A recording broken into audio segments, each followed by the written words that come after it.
我们来聊一个特别有意思的话题：国家建设。你有没有想过，为什么有的国家虽然内部很多元，但大家能和和美美的过日子，甚至还越来越繁荣，而另一些国家呢，却好像随时都会散架一样，冲突不断。今天我们就来深入的扒一扒这门复杂的艺术，看看能不能找到一些答案。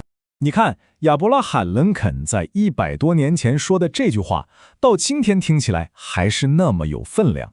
他其实点出了一个所有国家都必须面对的核心问题，那就是怎么才能让内部保持团结。这也正是我们今天想要解开的谜题。我们会借助一个非常强大的分析框架，它就像一把手术刀，能帮我们一层一层的剖析，看看决定一个国家凝聚力的秘密到底是什么。那么，一个内部分裂之家具体是什么样子的呢？好，我们现在就来深入的看一看这个团结背后最根本的挑战。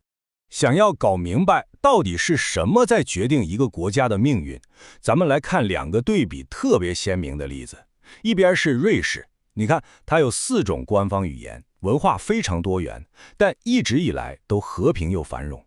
另一边呢，是已经解体的前南斯拉夫，它同样是个多民族国家，但结局却是残酷的内战和分裂。为什么他们会走向这么2种截然不同的命运呢？答案到底在哪儿呢？其实我们的分析框架指出，这个谜题的答案就藏在2个关键的线索里。只要我们搞懂了这2个概念，整个问题就会清晰很多。第一个线索叫极化。你听这个词儿可能觉得有点抽象，但其实很简单。它指的不仅是国家里有不同的群体，更关键的是这些群体之间是不是形成了相互竞争、势均力敌的对峙局面。就像这里说的，当一个国家恰好分裂成2大阵营，而且这两边力量差不多，谁也说服不了谁的时候，那这个极化程度就是最高的，冲突的风险当然也就最大了。第2个线索呢，叫隔离。这个就更好理解了，它衡量的是不同群体在地理上隔得有多远。说白了，就是看大家是混住在一起，每天低头不见抬头见呢，还是说你住你的山头，我住我的山脚，彼此之间根本没什么交集。这种地理上的距离对一个国家的统一来说，影响可是非常大的。好了，现在最精彩的部分来了，我们有了极化和隔离这2个关键线索，对吧？当我们把它们俩结合在一起，就能画出一张非常厉害的国家建设地图。有了这张图，我们就能非常直观地看明白世界上任何一个国家，它到底面临着什么样的挑战。来，我们一起在脑子里想象一下这张地图，它有一个横轴和一个纵轴。横轴呢就代表极化程度，越往右对立就越严重；纵轴呢代表隔离程度，越往上大家住的就越分开。这么一来，整个地图就被分成了4个象限，而每个象限都代表着一种完全不同的国家处境。您看，当我们把真实世界的国家放到这张图上，就会发现它们会自动地聚到不同的区域。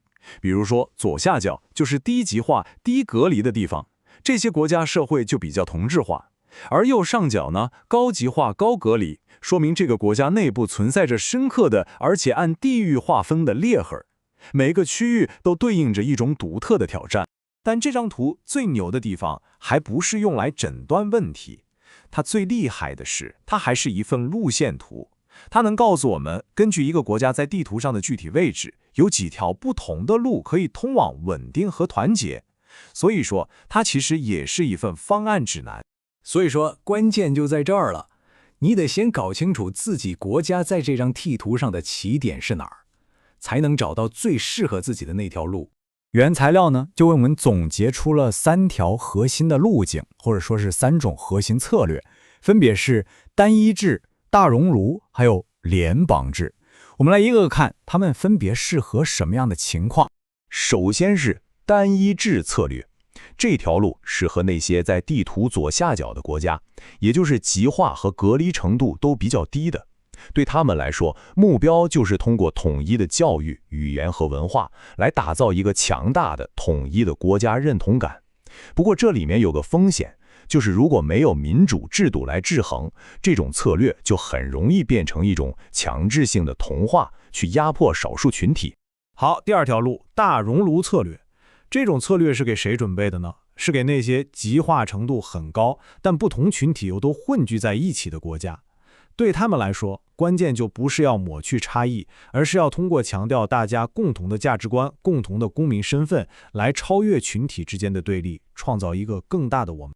最后一种策略是联邦制。对于那些群体矛盾很深，而且在地理上已经高度隔离的国家来说，你硬要把大家捏在一起，那肯定是要出事的。所以，最好的办法反而是承认并且尊重这些差异，通过下放权力、分享政治代表权，让每个群体都有自己的自治空间，这样才能在多样性中找到统一。要说选对和选错策略，后果到底有多大差别？我们再回头看看瑞士和南斯拉夫就一清二楚了。瑞士在19世纪内战之后，就非常明智地选择了肥粮计，通过权力分享实现了长久的和平。而南斯拉夫呢，就是因为没能处理好内部的高度隔离和极化问题，最终走向了灾难性的解体和战争。好了，讲到这里，我们回顾一下今天聊的这个分析框架。对于我们现在这个充满分歧和撕裂的世界，它到底能带来哪些启发呢？我觉得最核心的一点就是背景决定一切。国家建设的事儿根本没有所谓的万能药，你把一种模式硬套到一个国情完全不同的国家身上，这不仅注定会失败，而且往往会酿成悲剧。还有一点特别重要，我们得记住，这张地图可不是一成不变的，它是个动态的东西。一场战争、一次经济危机，甚至是一波大的移民潮，都可能会在很短的时间里彻底改变一个国家在地图上的位置。这就意味着它所需要的解决方案也必须跟着改变。这最终就给我们留下了一个非常值得思考的问题：国家建设它从来都不是一个一劳永逸的工程，而是一段持续的动态的旅程。这张地图其实是在提醒我们去理解我们自己的国家正处在哪个位置，又在往哪个方向走，这可能是我们每个人的必修课。那么你的国家又正走在哪条路上呢？